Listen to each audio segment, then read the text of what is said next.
Bonjour à tous. Je me présente. Je suis Sylvie Séguin, directrice générale de la Chambre de commerce et d'industrie de Saint-Laurent-Mont-Royal. Alors, sans plus tarder, je cède la parole à notre président, M. Kelvin Moe. Kelvin? Merci Sylvie.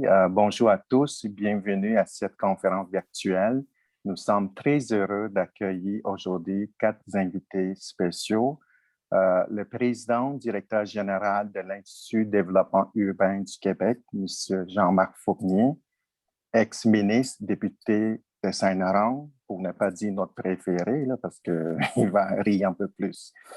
Le maire d'arrondissement de Saint-Laurent, M. Alain de Souza, directeur général de ARTM, Autorité régionale de transport métropolitain, M. Benoît Gendron, et le cofondateur, président de HomeSing, M. Joseph Cadet. Merci pour votre présence.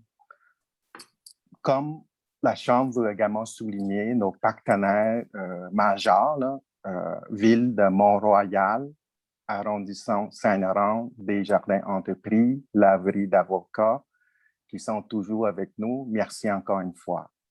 Avant de céder la parole à M. Fournier, qui animera le panel, j'aimerais remercier nos partenaires de cette conférence, soit le groupe Brivia HomeSing. Notre conférence porte sur, après la crise sanitaire, le retour à la normale, l'urgence climatique, regard sur le développement urbain. Le déroulement sera le suivant.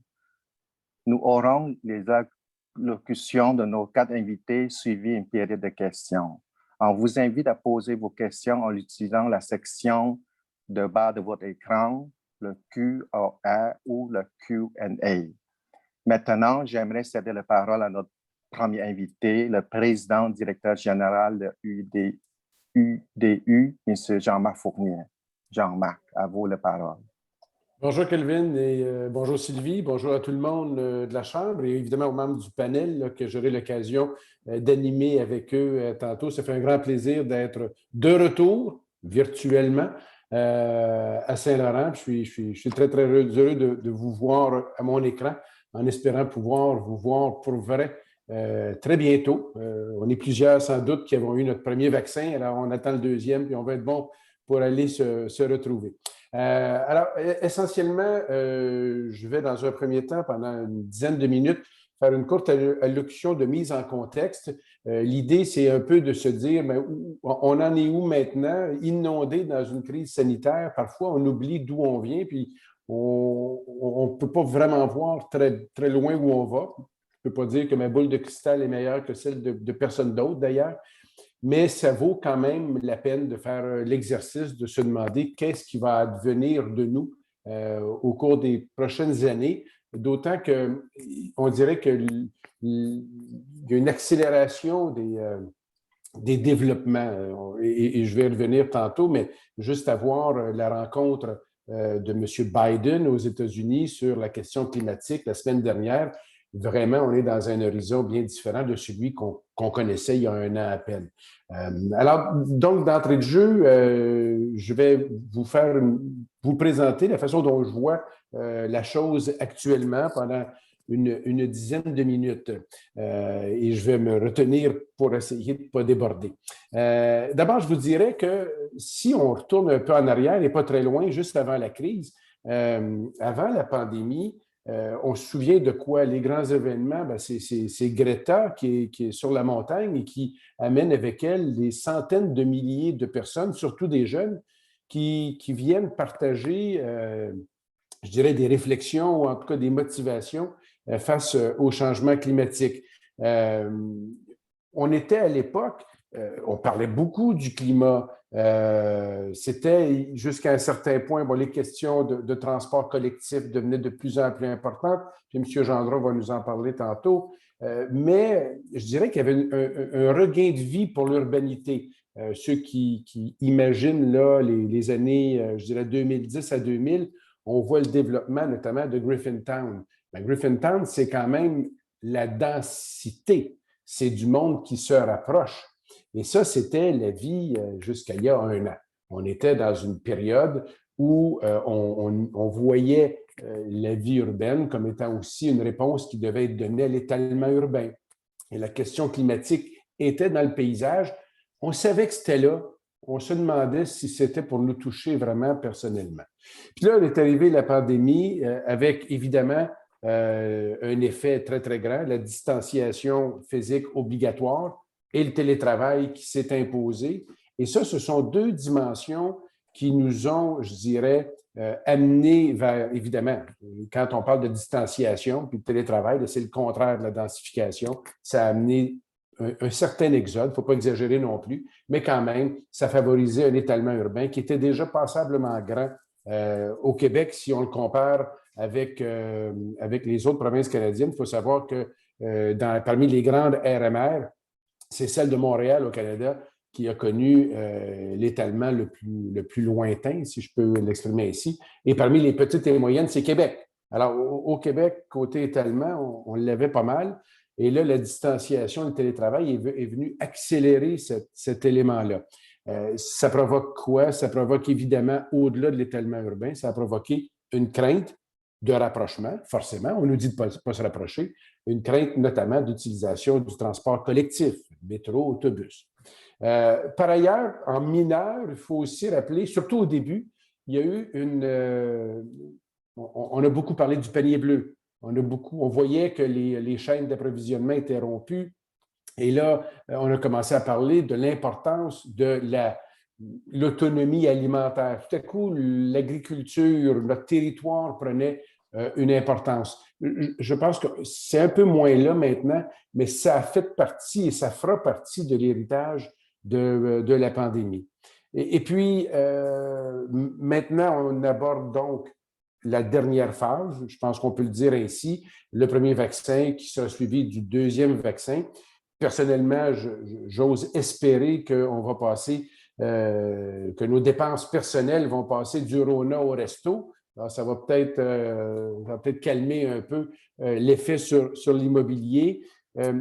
Jusqu'à il n'y a pas longtemps, je me disais, quand on va arriver à cet été, puis encore plus avec la 2e dose, ça risque d'être un peu comme les années folles des années 20. Là. Puis là, on a tellement eu de manque qu'on va aller se lancer dans toutes les activités qui nous ont manqué. Et puis, je me disais, la crise étant tellement pesante que je pense que les gens n'auront pas le goût d'embarquer dans la crise d'avant, qui n'a jamais disparu parce qu'il n'y a pas de vaccin contre la crise climatique. Je me disais, ça va prendre un certain temps avant qu'on revienne à l'agenda climatique. Je pense qu'on peut dire que je me suis trompé lorsque je pensais ça. Je pense que la question climatique revient très fortement, plus que jamais. On l'a vu avec les États-Unis. On sait qu'il y a la COP26 en Écosse à l'automne et que ça va dynamiser la préoccupation climatique. Je crois que la crise sanitaire a accentué notre perception, notre prise de conscience de la crise climatique. Et l'autre élément qui vient jouer, est-ce que c'est donc la crise sanitaire ou l'autre élément? Je ne sais trop, mais il faut se rendre compte que ce qui fait partie du paysage de la communication et donc des autorités gouvernementales de la planète, c'est 2050. C'est un moment, une cible de décarbonisation. Bien, 2050, aussi étrangement que ça puisse paraître, on avait il y a quelque temps l'impression que c'était loin. Aujourd'hui, c'est dans moins de 30 ans. Donc, c'est demain. Et là, on s'aperçoit qu'il y a vraiment des effets qui vont arriver.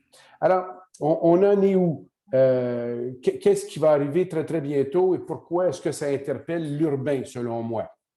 Bien, d'abord, il faut savoir qu'en ce moment, à Québec, il y a des consultations qui se tiennent jusqu'à l'an prochain. Une sur une stratégie nationale d'urbanisme et d'aménagement des territoires qui est assez fondamentale. Il y a des forums d'habitation qui sont aussi des larges discussions nationales. Si on regarde l'horizon des budgets du gouvernement du Québec et qu'on pense à ces questions-là, on revient avec le RM1, 2, 3, la ligne bleue, la ligne orange, le tramway, de Québec ou de la Chine, je ne sais plus trop d'où. Là, on voit qu'il y a des grandes discussions pour des grandes orientations, mais en même temps, une direction vers le transport collectif qui est de plus en plus assumée, financée, pas encore, mais assumée. Puis on vient plus près de nous, dans le territoire de la CMM, M. Gendron va en parler tantôt, ce sera notre premier panéliste, l'ARTM, vient de sortir d'une planification stratégique. La Ville de Montréal lance des consultations sur son plan d'urbanisme et de mobilité. Laval lance sa planification urbaine avec le Form-Based Code. Longueuil lance une planification urbaine. On est littéralement dans une saison de consultation avec, derrière nous, à l'arrière-scène, la grande question climatique. Alors, pour lancer le débat, je vais vous dire que selon moi, il y a d'abord une des suites qui va arriver. La mobilité au cœur de l'aménagement urbain va sans doute être un élément plus important que jamais. Avec le transport collectif vient la question de la densification et vient une réponse à l'étalement urbain. Et ça, on n'a pas le choix, il faut aller vers ça si on a à l'arrière-scène la question climatique. Vient avec ça des questions intéressantes, les quartiers de 15 minutes en transport actif, une ville accessible en 30 minutes en transport collectif. Pour réussir ces quartiers-là, ça va prendre des fonds d'aménagement. Les villes n'ont pas les moyens de le faire, pas les moyens financiers de ces responsabilités-là en tout cas. On va avoir besoin de villes inclusives, on ne peut pas échapper personne et on va devoir avoir une mixité sociale, générationnelle. La densité permet une mixité fonctionnelle, mais il faut qu'elle bénéficie à tous. Donc, la mixité sociale et générationnelle doit être au rendez-vous. Encore là, on ne peut pas faire autrement que d'avoir des fonds responsables qui viennent du national pour aider l'émergence de ces quartiers inclusifs. Et puis, dans cette ville-là que nous allons habiter, qui sera aménagée par les autorités municipales pour qu'on puisse s'y trouver bien, mais ensemble, bien, il va falloir qu'il y ait des immeubles qui soient de plus en plus, je dirais, réactifs à la question climatique, donc des immeubles durables. Ce qui m'amène donc à la grande conclusion, je crois que dans les années qui viennent, si 2050 veut dire quelque chose, nous allons devoir assister à une transformation des relations entre le gouvernement du Québec et le monde municipal, particulièrement vrai à Montréal, et il va devoir y avoir de grands programmes de transfert financier pour pouvoir mettre sur pied cette ville-là. C'est peut-être un objectif pour 4, 5, 6 ans, ce qui ne veut pas dire qu'il n'y a pas des choses à faire dès aujourd'hui. Et dès aujourd'hui, on va pouvoir aller rencontrer nos panélistes pour justement voir dans chacun de leurs domaines ce qu'ils sont à faire pour répondre à ces besoins d'aménagement urbain à l'ère de la crise climatique qui va être de retour, qui est déjà de retour. Et je vous présente donc Benoît Gendron, qui est le directeur général de l'ARTM, qui vient de sortir, M. Gendron, d'une grande planification stratégique. Et d'entrée de jeu, tout en vous remerciant d'être avec nous, je pense que ce que tout le monde sait, c'est que la période sanitaire a quand même diminué le taux d'occupation dans vos véhicules, mais la vaccination va vous permettre de retrouver votre monde et en grand nombre et en ayant en tête que vous allez devoir, au cours des prochaines années, donner une offre de service encore plus grande. Pouvez-vous nous indiquer comment vous allez accroître cette offre de service au cours des 5 et 10 prochaines années, en même temps que vous devez assumer le défi d'une crainte, peut-être généralisée pour aujourd'hui, peut-être pas pour tout le temps, pour le retour dans le transport collectif? Oui, dans un premier temps, M. Fournier, peut-être regarder l'impact de la pandémie sur les transports collectifs. Évidemment, on a subi, comme vous le disiez, une baisse drastique de l'achalandage là, et évidemment, conséquemment, des revenus, principalement pour les années 2020-2021. La destination centre-ville est la plus touchée. Évidemment, c'était notre plus grande part modale, c'est-à-dire notre plus grande part de marché qui était la destination centre-ville. À l'heure actuelle, je vous dirais que pour le métro, on a retrouvé à peu près 28 des niveaux de fréquentation pré-pandémie. Pour les trains, on est en bas de 10 des niveaux de pré-pandémie, tandis que pour les bus qui se promènent là, un peu partout sur le grand territoire, on est à peu près à 40 on a décidé, là, suite à l'aide gouvernementale, de maintenir l'offre de service, c'est-à-dire que le transport collectif doit être au rendez-vous quand il y aura reprise, évidemment, au niveau de 2019, c'est-à-dire juste avant la pandémie. Il y a une série de mesures là, qui ont été mises en place, notamment fréquence de nettoyage plus fréquente, des mesures de protection individuelle, la distribution de couvre-visage. Et le transport collectif n'a jamais été un foyer de propagation du virus. Et en ce sens-là, il faut saluer l'effort de tous les OPTC de la grande région métropolitaine. La baisse drastique d'achalandage a entraîné une perte financière de l'ordre de 1,1 milliard de dollars pour l'autorité pour l'exercice financier 2020-2022. Évidemment, le gouvernement est venu compenser cette perte-là par une contribution spéciale, là, un fonds d'urgence au transport collectif, qu'on salue d'ailleurs, UTT de ça, on aurait dû diminuer de façon importante les services. Actuellement, la plus grande difficulté vient davantage de l'évaluation qu'on va faire du niveau d'achalandage après la pandémie. On participe d'ailleurs avec des experts internationaux via des benchmarking. Évidemment, la pandémie est mondiale, donc ça touche l'ensemble de la planète et ça nous permet justement de voir ce qui se passe un peu partout. Et heureusement, il y en a qui ont un petit peu d'avance sur nous, donc on apprend des autres. Et on évalue actuellement le retour à la normale à un niveau d'achalandage de 84 Donc, c'est une perte causée par deux grands facteurs. Là, le télétravail, évidemment, qui va demeurer en partie, et évidemment, les facteurs économiques. Cette perte-là de 16 représente un manque à gagner de 160 millions pour l'autorité dans le financement du transport collectif. C'est énorme. Malgré la pandémie, l'autorité a travaillé de front sur deux grandes consultations publiques importantes, c'est-à-dire la première, la refonte tarifaire et la planification stratégique de développement. On a adopté d'ailleurs la refonte tarifaire en décembre dernier et il va y avoir une mise en œuvre qui va se faire progressivement là, sur les 4 prochaines années. D'ailleurs, jeudi prochain, il y a une conférence de presse là, pour annoncer la première phase. Ce que ça vise, la refonte tarifaire, c'est avant tout une simplification importante dans la grande région métropolitaine. On avait plus de 700 titres. On va avoir moins de 100 titres de transport suite à justement là, cette refonte tarifaire-là.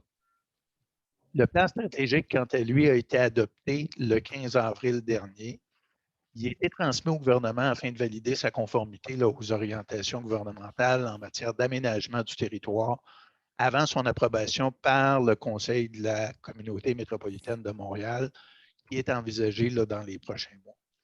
Ce plan-là, sur une durée de 15 ans, on va le mettre en œuvre. Évidemment, on s'est donné une période un peu plus longue, là, compte tenu de la pandémie, donc on a allongé la période à 15 ans. On prévoit d'accroître l'offre de services de transport collectif d'ici 2035 de 60 évidemment, dans la période intérimaire, c'est-à-dire 21 à 25, soit d'ici la reprise escomptée de l'ensemble des activités économiques, on prévoit un accroissement de l'offre de services de 12 principalement par la mise en service du REM et des différents rabattements par autobus. En conformité avec les attentes et les objectifs exprimés par la CMM, on compte faire en sorte d'accroître à 35 la part modale des déplacements en transport collectif pour la pointe du matin dans la région métropolitaine. Actuellement, et depuis à peu près une dizaine d'années, elle se situe à 25 c'est un défi colossal qu'on se doit de relever. Évidemment, ce plan ambitieux-là nécessite des investissements majeurs en infrastructure à construire ou à restaurer. On estime les coûts supplémentaires en immobilisation pour la période de 15 ans de 45 à 56 milliards de dollars. Parallèlement, les coûts supplémentaires en matière d'exploitation sont évalués pour la même période entre 15 et 18 milliards de dollars. L'enjeu, comme vous l'avez dit tantôt, c'est de réduire la congestion automobile, de réduire les émissions de gaz à effet de serre et ainsi de participer au développement économique en facilitant les déplacements dans la grande région métropolitaine. La RTM accompagne la réalisation de 3 grands projets majeurs d'infrastructure d'ici 2026, soit la phase 1 du REM, dont 5 stations seront situées sur le territoire de Ville-Saint-Laurent, la mise en service du SRB P9 depuis Laval maintenant jusqu'à Notre-Dame, et également le prolongement de la ligne bleue du métro jusqu'à Anjou. On conduit également à l'intérieur du plan stratégique des études qu'on appelle d'axes structurants de transport collectif pour soutenir l'augmentation de l'offre de services de 60 % d'ici 2035. Le PSD détermine un ensemble d'axes structurants de transport collectif et étudié en collaboration avec les municipalités, les sociétés de transport, le gouvernement du Québec et la société civile. Parmi ces axes, notamment pour la région, on parle du prolongement de la branche ouest de la ligne orange du métro jusqu'à la gare Bois-Franc. On parle également de l'étude du prolongement de la branche ouest de la ligne orange du métro ou d'un mode structurant électrique de type REM vers Laval. On parle également de projets structurants pour les axes du boulevard Cavendish et de la rue Jean-Talon-Ouest dans le secteur Namur de la Savane, comme d'ailleurs a été proposé lors d'une consultation publique par l'arrondissement de Saint-Laurent, la Ville de Côte-Saint-Luc, la Ville de Montréal et plusieurs organismes, dont la Chambre de commerce. La RTM souhaite s'associer à la planification et au développement du transport collectif, à la planification urbaine afin de construire des quartiers denses et diversifiés axés sur la mobilité durable, c'est-à-dire le transport collectif et actif. En effet, il nous semble important d'associer très étroitement à un aménagement du territoire axé sur des déplacements actifs et le transport collectif. Les projets des dernières années dans Saint-Laurent sont une démonstration concrète d'un arrimage adéquat entre le développement urbain et les projets de transport collectif. Il faut, selon nous, poursuivre dans cette même perspective pour les projets à venir. Le dynamisme de votre secteur et les grands secteurs à développer, dont Blue Bonnet, on va y être associés pour les prochaines années. Merci. Monsieur Gendron, et malheureusement, il me reste moins de temps avec vous parce que j'ai d'autres panélistes intéressants, mais j'aimerais revenir sur une question. On a parlé de milliards et pas juste 1, 2, 3, on est monté jusqu'à 60, puis après ça, il y a les coûts d'exploitation et honnêtement, c'est une transformation majeure. Comment on paye ça? Je lisais encore récemment qu'en Ontario, la contribution du ministère des Transports est inversée. Il y a plus au transport en commun et moins à la voirie. Et au Québec, c'est l'inverse. On est beaucoup plus en voirie et moins en transport collectif. Alors, ma question générale, comment on paye ça? Est-ce que le gouvernement du Québec doit rehausser sa contribution aux fins du transport collectif pour réussir d'atteindre les cibles climatiques? Il est clair pour nous qu'effectivement, le gouvernement du Québec doit être au rendez-vous pour rehausser, comme vous le dites, le pays inversé. À l'heure actuelle, il y a plus d'argent de donner pour le secteur routier que le transport collectif. Donc, je pense que ça, il faut l'inverser pour les prochaines années. On a également sur la table ce qu'on appelle la taxe sur l'immatriculation qu'on peut étendre à la grande région métropolitaine. Et vous le voyez, là, récemment, on est en train de regarder comment on pourrait déployer une taxe kilométrique là, comme source de financement additionnel qui pourrait tenir compte de la distance puis des zones parcourues, du type de véhicule par période de la journée, par nombre de passagers, etc. Donc, il faut trouver de nouvelles sources de financement à la fois pérennes et nous permettant d'atteindre l'ensemble des objectifs là, dont je vous ai mentionné précédemment.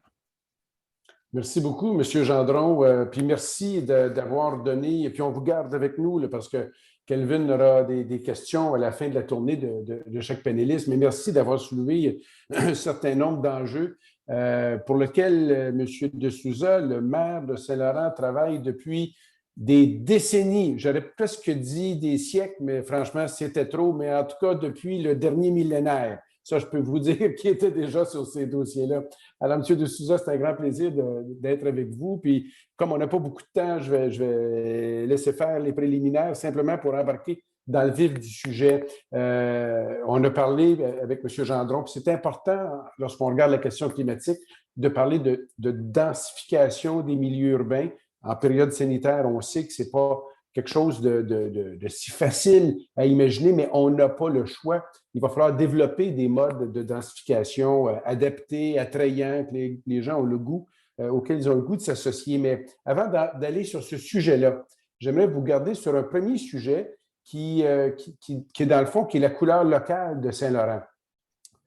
Un endroit où il y a plus de travailleurs que de résidents. Autrement dit, une activité économique extraordinaire. Un endroit où vous, même à l'arrondissement, vous avez pris des décisions depuis longtemps pour favoriser des constructions durables. Je me souhaite que vous nous entreteniez sur le premier volet, comment on peut répondre à une urgence climatique et en même temps être un promoteur économique. Merci, M. Fournier. Vraiment, c'est un plaisir de renouer les liens. Puis encore, bon retour à vos anciennes terres. Honnêtement, c'est un plaisir d'être ici aussi avec les panélistes et je remercie la Chambre de commerce de nous m'avoir offert cette tribune avec les panélistes aussi intéressants. Pour aller directement au but, à votre question, je pense qu'à Saint-Laurent, M. Fournier, on avait toujours été d'avis que l'économie et l'environnement étaient les deux côtés du même médaille.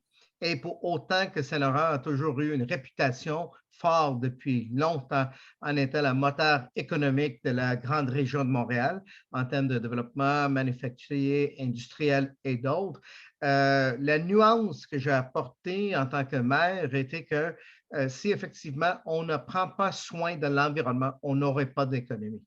Donc, une des grandes orientations que j'avais amenées comme maire et avec mon conseil à l'appui était que il faut qu'on prenne des mesures pour l'environnement pour être capable de continuer de faire le développement sur notre territoire. J'avais même dit ça à la maire Tremblay à l'époque.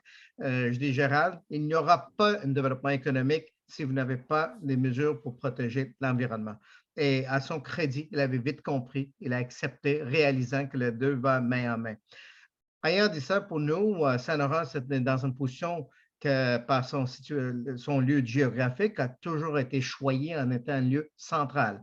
Mais si on avait juste fié sur notre emplacement, honnêtement, ça ne nous donne rien. Quand vous avez des avantages, il faut profiter des avantages, développement un branding qui est différent, un branding qui est basé sur les aspects authentiques.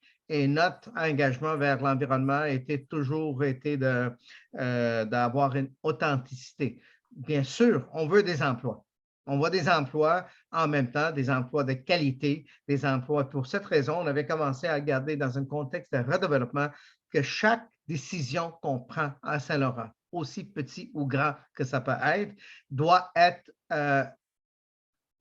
prise avec un objectif d'augmenter la valeur, ajouter la compétitivité, contribuer vers notre marque de commerce comme un lieu ou comme municipalité durable. Et donc, ce n'est pas facile non plus parce que vous savez, étant en gouvernement vous-même, que souvent on est tiré de gauche à droite et pour autant qu'on exerce une compétence et crédibilité, mais la cohérence, c'est souvent le morceau manquant. Donc, nous, on avait toujours essayé dans nos démarches en développement, redéveloppement, développement économique, des valeurs pour la communauté, était de s'assurer qu'on était cohérent. Et on a trouvé qu'avec cette cohérence, ça a donné la ville chez nous, notre territoire, comme un lieu d'accueil pour les compagnies qui veulent s'installer chez nous parce qu'ils croient. Et les précurseurs, ils ont identifié en amont que oui, ça, c'est les grandes tendances mondiales et ils ont besoin tout de suite de commencer à s'adapter. Mais deuxièmement, pour les citoyens, des citoyennes qui partagent ces valeurs, ils ont choisi de localiser sur notre territoire. Donc, on est sur l'île de Montréal, le lieu qui a attiré des grand nombre de familles, sont des gens qui croient. Vous savez, quand on mène une parade, M. Fournier, vous savez, en politique, il faut toujours garder en arrière de temps en temps pour voir que quelqu'un vous suivait. S'il n'y a personne en arrière de vous, vous risquez d'être flushé à la prochaine élection. Et donc, je pense que nous, on avait bâti un consensus sociétal avec notre communauté, avec nos résidents, avec nos industries, pour amener encore plus loin et en conséquence, on récolte déjà certains des investissements déjà faits, mais qui nous positionnent bien aujourd'hui en termes de qualité de vie, en termes de compétitivité pour ces grands changements qui s'annoncent presque chaque jour. Monsieur de Souza, évidemment, vous avez Saint-Laurent jusqu'au bout des doigts, mais je vais vous demander de faire un petit effort pour aller regarder Montréal ou l'île dans son ensemble.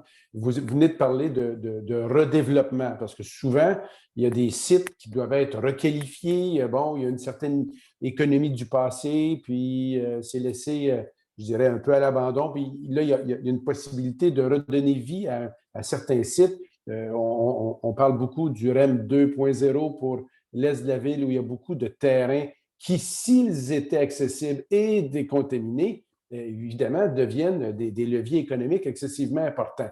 Alors, on est habitué de parler d'étalement urbain citoyen, mais il y a aussi de l'étalement économique parce que ça coûte moins cher développer ce qui n'est pas développé que redévelopper ce qui l'a déjà été. Est-ce que vous considérez avoir que Montréal a tous les outils pour faire face à la compétition du périphérique? Si on veut éviter l'étalement urbain, est-ce qu'on a tous les moyens et est-ce que vous avez en tête des moyens qui permettraient de redévelopper des sites qui jusqu'ici attendent parce qu'on n'a pas les moyens puis c'est moins cher à développer économiquement ailleurs? Mais merci pour la question et puis je pense que c'est clair, net et dans mon esprit que le redéveloppement, en fin de compte, viennent à un coût beaucoup moins pour la contribuable dans le sens large que de faisant le nouveau développement sur les greenfields. Ayant dit ça, il faut reconnaître que les infrastructures que nous avons mis en place, des égouts, des aqueducs, les rues, les transports, tous les coûts en question sont déjà été dépensés. Et c'est facile à penser qu'en faisant de redéveloppement, qu'on ne réalise pas que nous avons déjà un support. Donc, c'est effectivement, si c'est un choix de garder quels sont les coûts pour la société en faisant des redéveloppements, je reste convaincu que toutes les études indiquent qu'il faut garder dans une façon holistique en tenant compte qu'en faisant le redéveloppement, on dépense moins. Deuxièmement, c'est plus rentable. Et troisièmement, et que si effectivement on fait le développement dans la périphérie, ça viendra coûter plus cher en termes de services additionnels, des écoles, les transports, les routes et tout le restant des services que les citoyens souhaitent si effectivement on fait ça de loin. Donc, si nous en avons déjà ces services offerts dans un lieu comme à Montréal ou même dans d'autres villes, mais on est mieux de consolider nos efforts et rentabiliser des infrastructures déjà. Maintenant, ayant dit ça, on comprend très bien que côté politique, les citoyens tirent pour qu'est-ce qu'ils veulent, mais c'est au gouvernement d'avoir une vue de l'ensemble et déterminer la rentabilité de chaque dollar dépensé.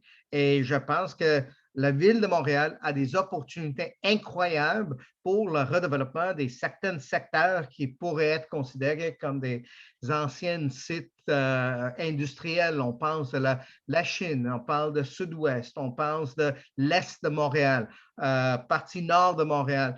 Mais la question doit être, est-ce qu'ils ont des outils et est-ce qu'il y a une volonté politique?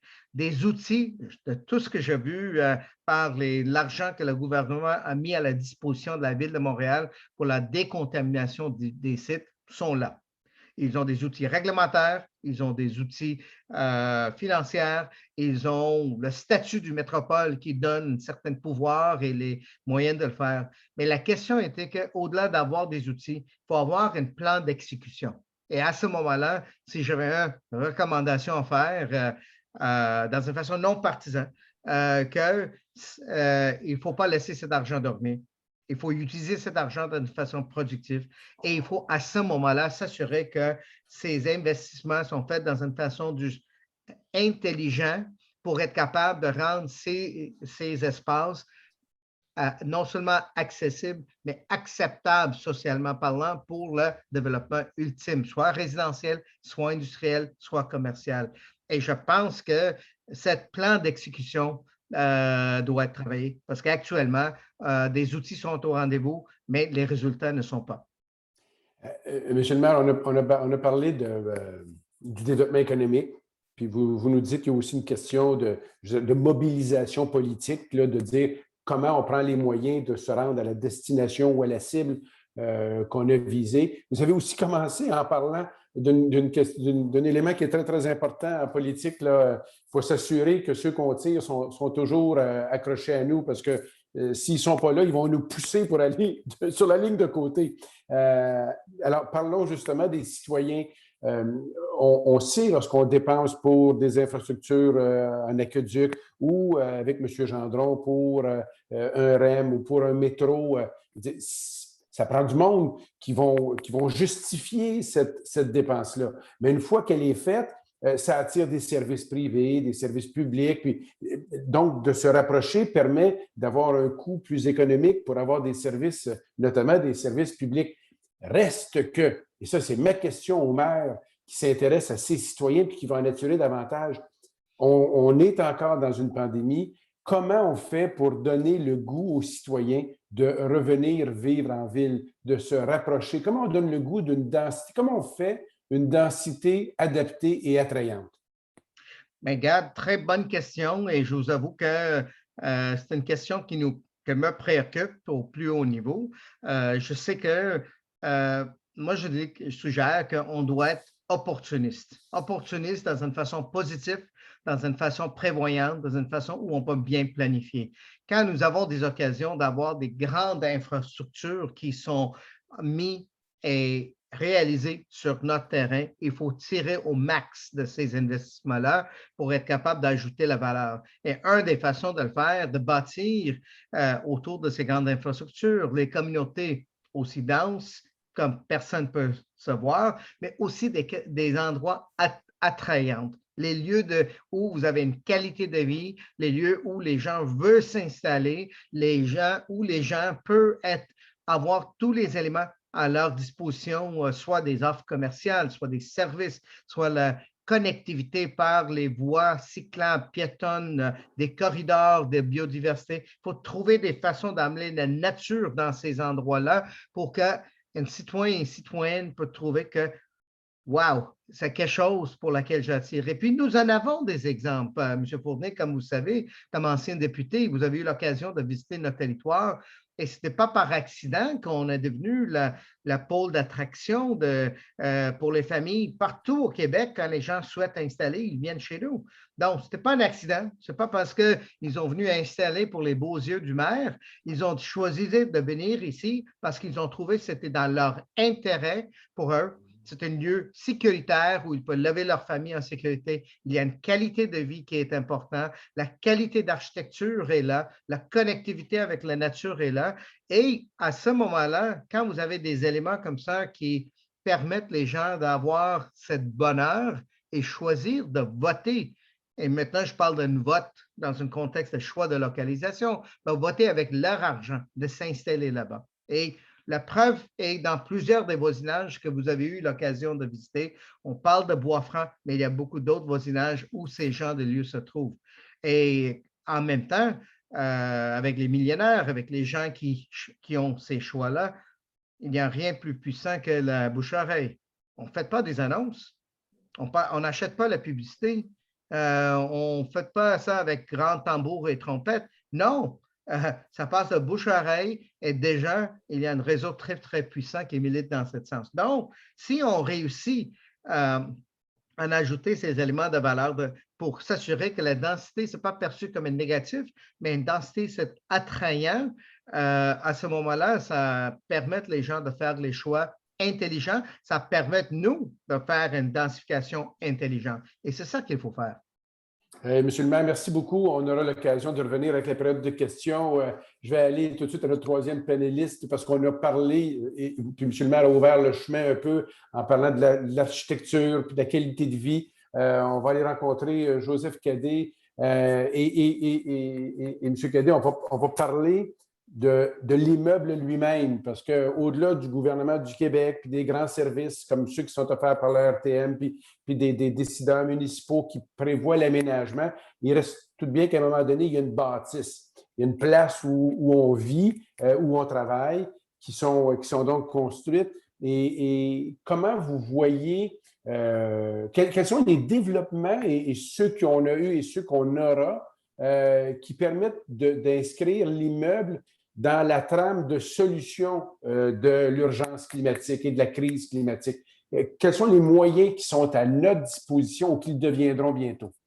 Parfait. Bien, merci, M. Fournier, et merci à la Chambre de me recevoir. Et je suis honoré de faire partie de ce panel.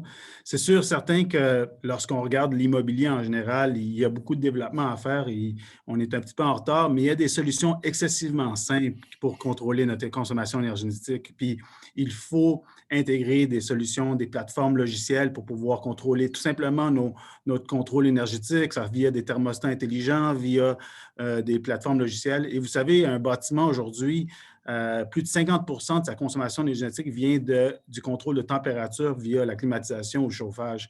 Et dans les hôtels, par exemple, comme vous savez, si on se promène à travers les hôtels, souvent au cours de la journée, ils roulent à plein régime au niveau de leur chauffage et de la climatisation, puis ils sont inoccupés. Il faut introduire ces technologies simples et abordables qui peuvent faire en sorte qu'on peut réduire notre consommation énergétique, réduire notre empreinte et du coup sauver des coûts opérationnels à nos clients.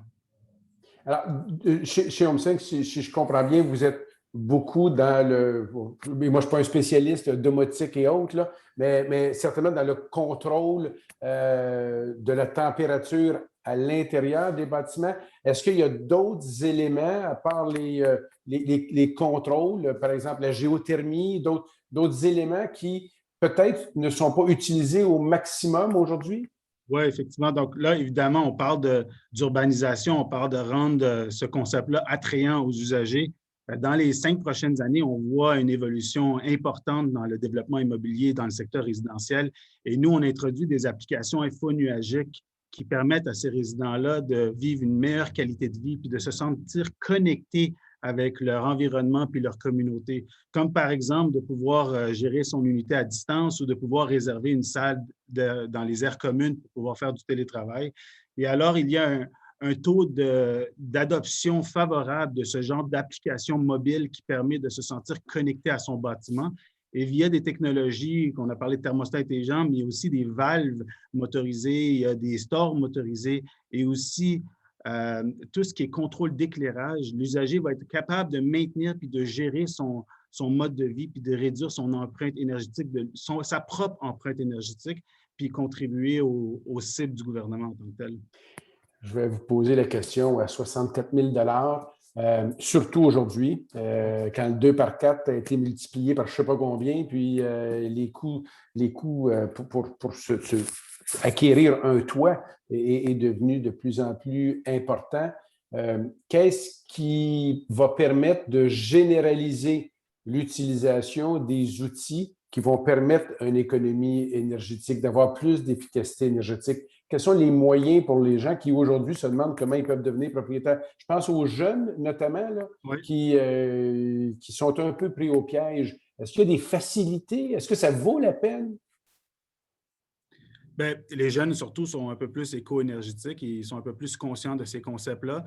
Et ça passe par le fait que les bâtiments doivent être connectés à ce qu'on appelle le cloud. Il faut qu'on puisse prendre le data et pouvoir faire en sorte que on est capable de prendre des meilleures décisions en temps réel, que ce soit au niveau énergétique, mais aussi au niveau du taux d'utilisation, d'occupation, et aussi faire en sorte que ces jeunes-là se sentent un petit peu fassent partie de la solution.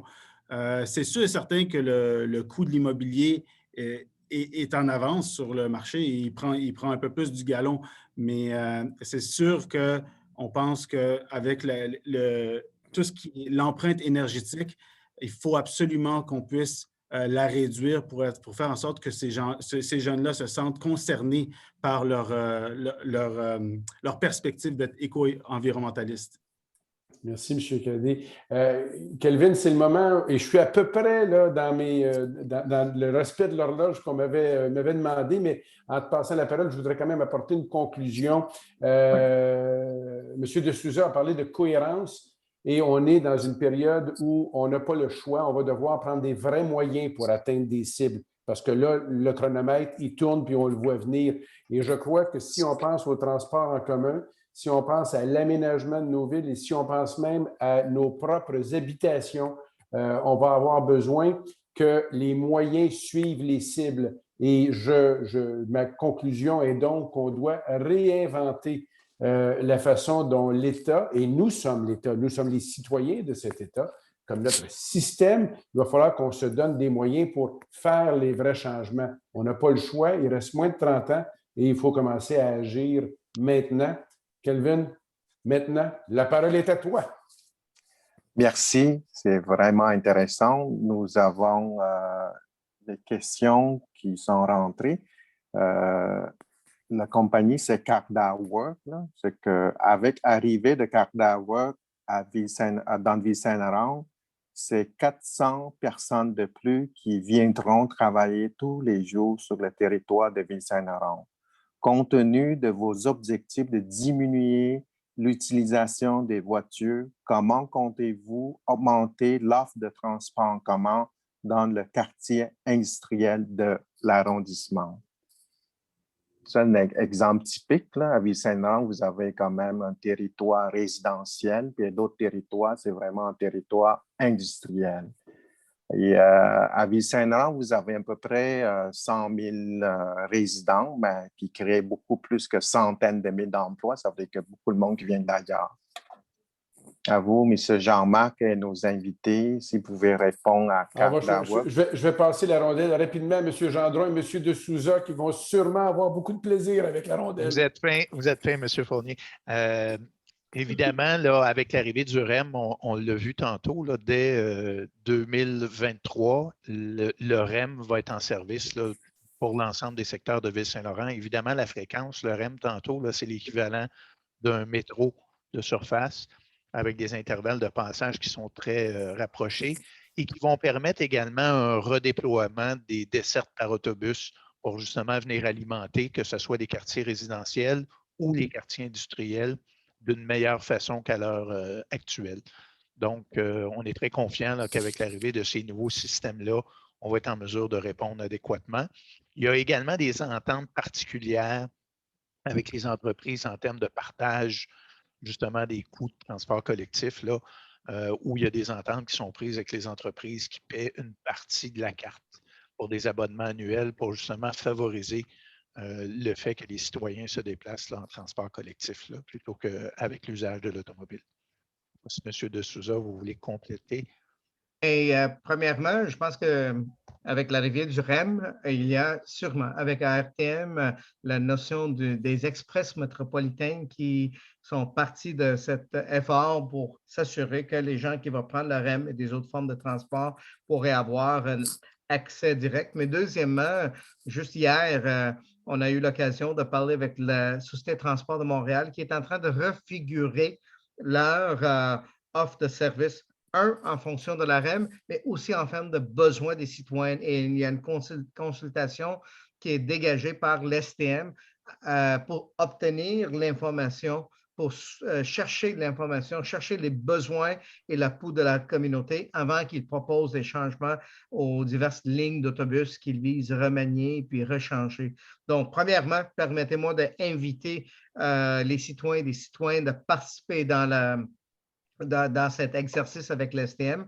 Les gens de Garda sont bienvenus d'exprimer ça. Et nous, comme instance municipale, va travailler étroitement avec ces services pour s'assurer que si effectivement il y a des endroits qui n'ont pas tenu compte, mais regarde, nous, on est là pour s'assurer qu'on peut l'offrir la plus grande partie de ce service et qu'il n'y a pas des endroits qui sont oubliés. En même temps, le dernier point que j'ajoute est qu'on travaille toujours sur la notion de connectivité.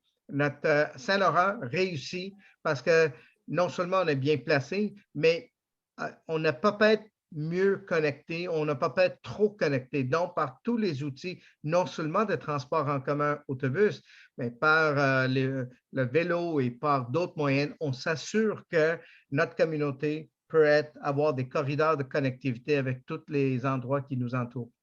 Merci. Merci, Sylvie. Est-ce que M. le maire et M. Gendron, est-ce que Sylvie a d'autres questions que le participant veut?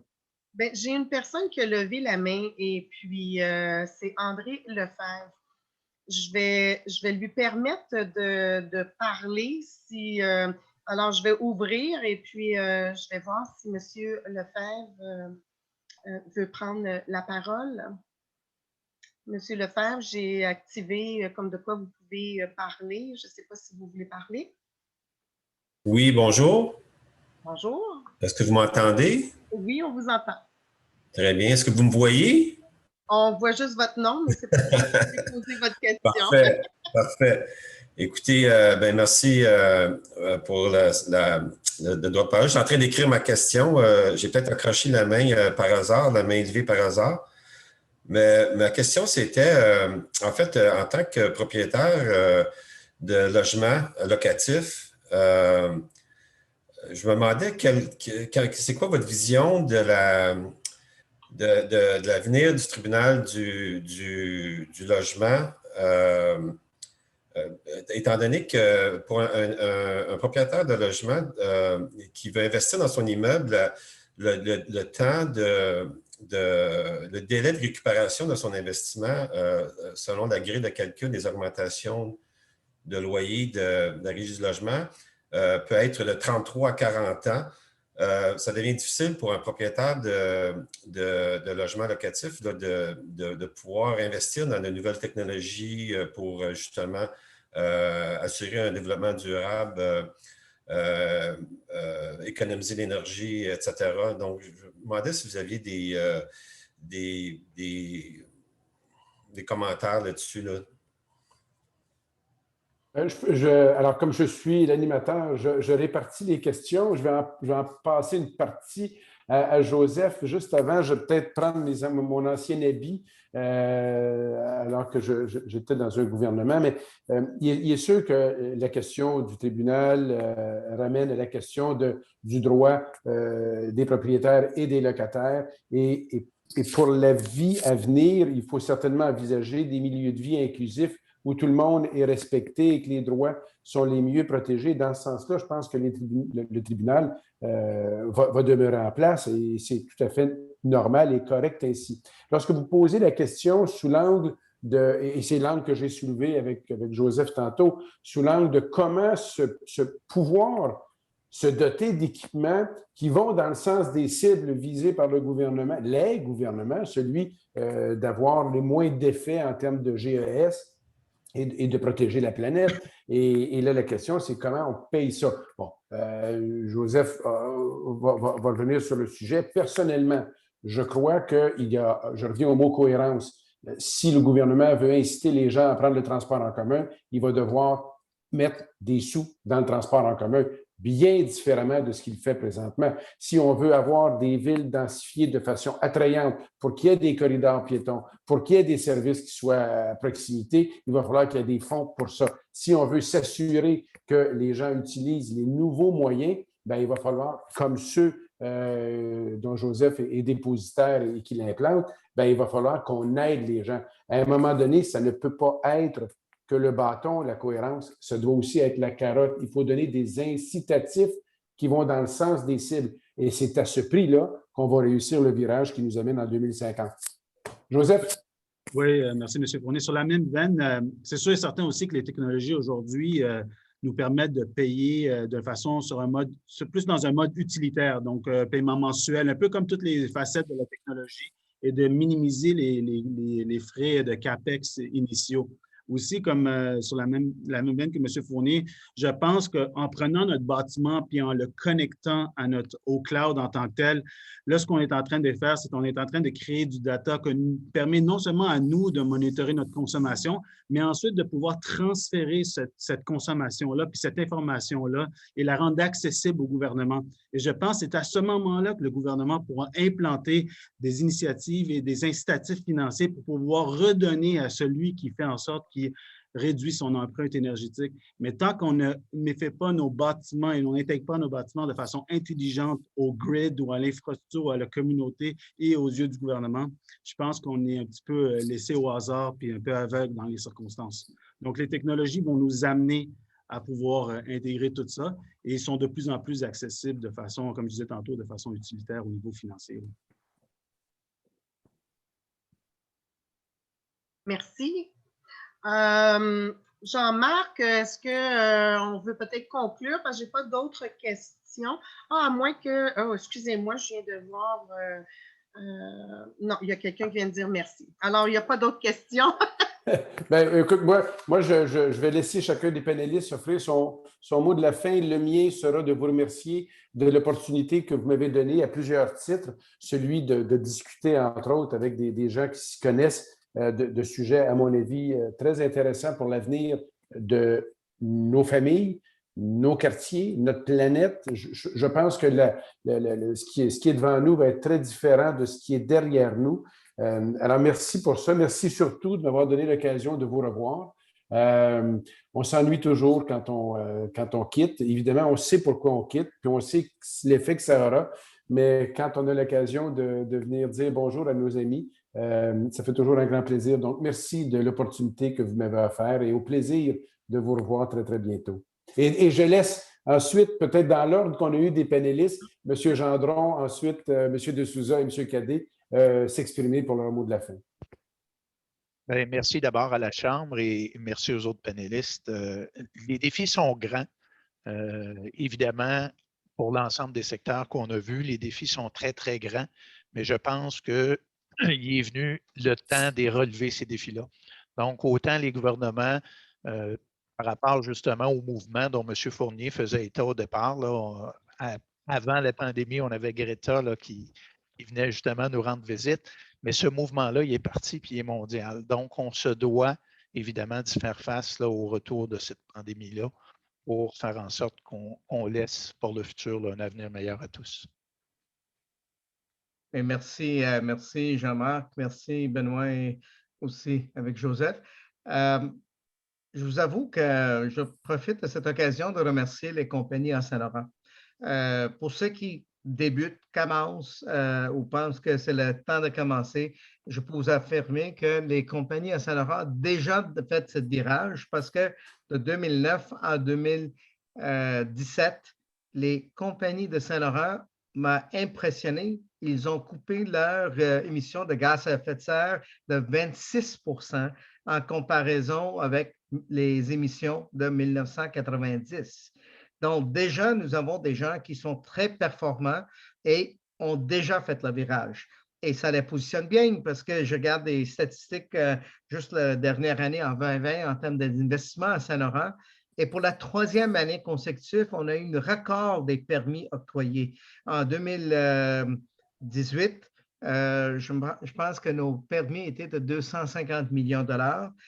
2019, 400 millions de dollars et juste pour l'année qui a terminé 2020, 517 millions de dollars. Donc, ce virage est faisable, mais en même temps, ça suscite une genre d'attrait. Donc, quand on voit qu'au niveau mondial, ces virages sont réalisés, M. Biden ne peut pas ignorer le geste que les États-Unis avaient fait. Le gouvernement de M. Trudeau a aussi été là au rendez-vous avec les engagements. On sait que ça va bouger, puis ça va bouger vite. Mais où je suis optimiste, mais aussi pragmatique en réalisant pour nous à Saint-Laurent, cette virage a déjà été fait longtemps. On est prêt. On a toutes les mesures en place pour être capable de prendre avantage ça pour avoir la vente dans nos voiles. Et maintenant, je vous dis qu'en tant que maire, avec mon conseil, on va accompagner toutes les compagnies sur notre territoire, tous les résidents sur notre territoire pour s'assurer que pas juste on va être au rendez-vous, mais on va dépasser de loin les résultats atteints à jour. Donc, pour cette raison, je pense que c'est un effort collectif, mais je suis très optimiste avec ce que ça annonce pour le moment. À mon tour de vous dire merci. Merci à la Chambre, évidemment. Merci, M. Fournier, M. Gendron, puis M. De Souza. Merci beaucoup, Mme Séguin, d'avoir organisé et M. Maud d'avoir organisé tout ça. C'est sûr et certain que je ne peux pas passer sous silence la présence du groupe Brivia, qui sont des grands promoteurs immobiliers ici dans la grande région de Montréal et au Québec, et qui sont aussi des pionniers dans le domaine technologique par rapport à intégrer les bâtiments intelligents. Donc, c'est sûr et certain que je vais aussi les remercier. Mais aussi, je pense qu'on est sur la bonne voie. Les 10 prochaines années vont nous permettre de bien s'enligner et je pense qu'on a l'attention du public et du gouvernement et évidemment des promoteurs immobiliers pour faire en sorte que nos projets soient avant-gardistes et éco-énergétiques. Donc, merci encore à tout le monde. Merci, Joseph. OK. encore une fois, je remercie nos invités, M. Jean-Marc Fournier, M. le maire Alain de Souza, M. Gendron et M. Joseph Cadet d'avoir pris le temps d'être avec nous malgré vos horaires très chargés. Merci à nos participants. Je vous invite à notre prochaine conférence virtuelle le 31 mai prochain. Nous recevrons le premier vice-premier ministre servi aux entreprises du mouvement Desjardins, M. Jean-Yves Bourgeois, qui sera accompagné de 2 entrepreneurs de la région, Alphast et Cookit. Et pour terminer, la Chambre est fière de vous annoncer le retour de concours Alpha.